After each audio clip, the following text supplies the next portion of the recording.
once again, if he had enough rings to be considered the greatest, it would be okay. This is a typical LeBron. He doesn't feel like he's going to get there, and that's going to be held against him, so now he's going to downplay the ring. If it wasn't about that, LeBron, and if Steve Nash had any kind of stop expecting him to okay? No, if he had anything, then I would have said, LeBron, why did you leave Cleveland and go to Miami?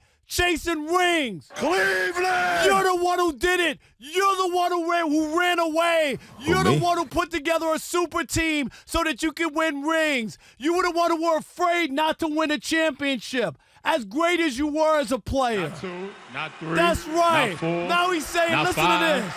Not 6. Is he talking not about 7. being a great And player? when I say that, He's I talking really about believe it. winning rings because that's what he wanted to win. Such a phony. I'm so tired of hearing this. On one hand, he's talking about, I don't know why we're talking about rings or whatever. He's the one. Kelvin, that wasn't somebody imitating him. He's the one talking up about 7 rings. He's the one who left Cleveland, his hometown, and went to go chase rings in Miami. He's the one who keeps leaving, who came to L.A. to chase rings. Because he looked at Michael Jordan. And if you look at Michael Jordan's career and you think it's just about rings, you're mistaken. Michael Jordan was a great player, led the league in scoring 10 times. I could go over and over the all-time leading scorer in the postseason. It was more than just the 6 rings. This whole notion. But my point is, this is total garbage on LeBron's point. What on part?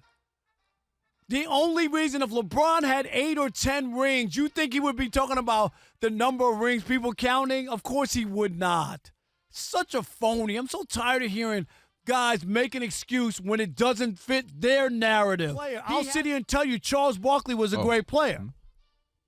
Steve Nash won 2 MVPs. No one's going to say he wasn't a great player in the NBA.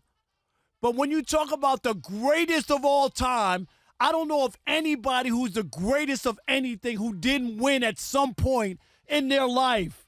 Dan Marino was a hell of a quarterback. I'm going to sit here and tell you he's the best quarterback ever and he never won? Come on, man, nobody.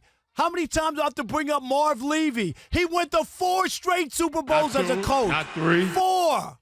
Not one time have I ever heard anybody say Marv Levy's the greatest coach in NFL history. You know why? Because he didn't win. That's why we keep score. That's why we hand out trophies. It does matter. Stop trying to say that winning doesn't matter. It does matter when you're talking about putting somebody ahead of everybody and saying they're the greatest that ever did something.